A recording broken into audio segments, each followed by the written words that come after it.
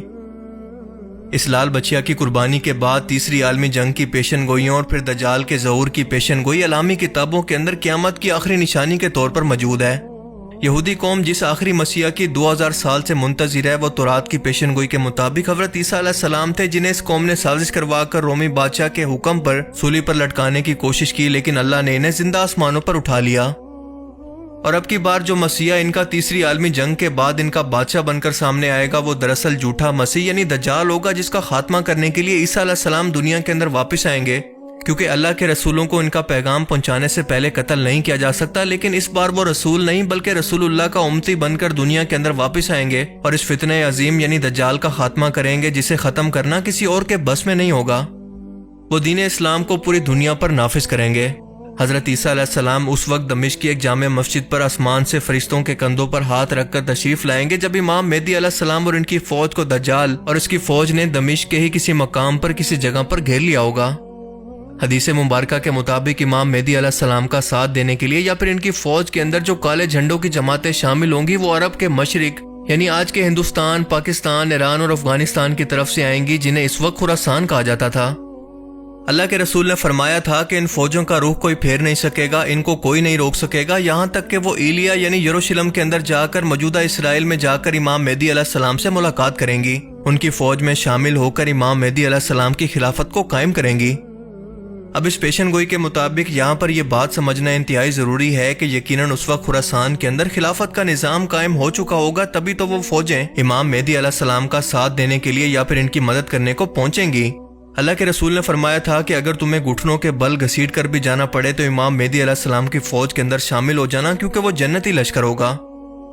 افغانستان میں حال ہی میں اسلامی خلافت کا نظام، پاکستان کے اندر ڈکٹیٹرشپ کے خاتمے کے اشارے، ہندوستان کے اندر مسلمانوں پر بڑھتے فسادات، کیا یہ سب کچھ بلا وجہ ہو رہا ہے؟ نہیں، بالکل نہیں، بلکہ یہ تمام حالات بالکل وہی بن رہے ہیں کہ یہ حالات ایک ایسی فوج کو تیار کریں گے جو کہ اکٹھے ہو کر خراسان سے نکلے گی اور امام مہدی علیہ السلام کے ساتھ مل کر یروشلم شہر کو اور مسجد الاقصی کی جگہ کو آزاد کروائیں گے، جہاں پر اس وقت تیسری مرتبہ ہیکل سلیمانی بن چکا ہوگا، اور یہاں پر ہوگی وہ تیسری عالمی جنگ جس کے بارے میں اللہ کے رسول صلی اللہ علیہ وسلم نے فرمایا تھا کہ یہ اتنی خون ریز ہوگی کہ اگر ایک شخص کے 100 بیٹے ہیں تو 999 اس میں قتل ہو جائیں گے، صرف اور صرف ایک باقی رہے گا۔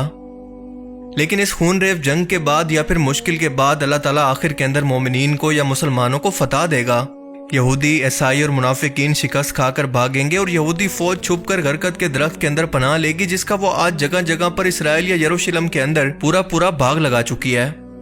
اس تیسری عالمی جنگ کی فتح کے بعد اور دجال کے قتل کے بعد حضرت عیسیٰ علیہ السلام پوری دنیا پر ایک ہی حکومت کو نافذ کریں گے۔ اس وقت پوری دنیا کے اندر صرف ایک ہی دین ہوگا یعنی دین اسلام، اور اس کے بعد قیامت کا آغاز ہوگا۔ اب آپ خود اندازہ لگائیں کہ ہم اینڈ ٹائمز یعنی قیامت کے کتنا قریب پہنچ چکے ہیں۔ یہ فکر کی بات نہیں بلکہ خوشی کی خبر ہے، کیونکہ ہم نے اپنی زندگی کے اندر ان پیشن گوئیوں کو پورا ہوتے ہوئے اپنی آنکھوں سے دیکھ لیا۔ ہمارے پاس سوچنے کے لیے ابھی بہت وقت ہے کہ ہم اپنی آخرت کی فکر کریں، اللہ تعالیٰ کو راضی کریں، اور اس جنگ کے بعد ایک لمبا امن و سکون کا دور بھی آنے والا ہے۔ ہم انسان چاہیں یا نہ چاہیں ہمیں موت تو ویسے بھی ایک نہ ایک دن آنی ہے، تو کیوں نہ ہم ان خوش نصیب لوگوں کے اندر شامل ہو کر ہمیشہ کی جنت کا سودا کریں، جو امام مہدی علیہ السلام کے ساتھی اور رسول اللہ صلی اللہ علیہ وسلم کے فرمان کے مطابق جنتی گروہ کے اندر شامل ہوں گے، جنہیں آپ نے خود جنت کی بشارت دی۔ اللہ تعالی ہمیں سمجھنے کی اور نیک عمل کرنے کی توفیق عطا فرمائے، آمین۔ باقی آپ لوگ اس بارے میں کیا سوچتے ہیں؟ اپنی قیمتی رائے کا اظہار کمنٹ سیکشن میں ضرور کریں۔ Thanks for watching this video. اللہ حافظ۔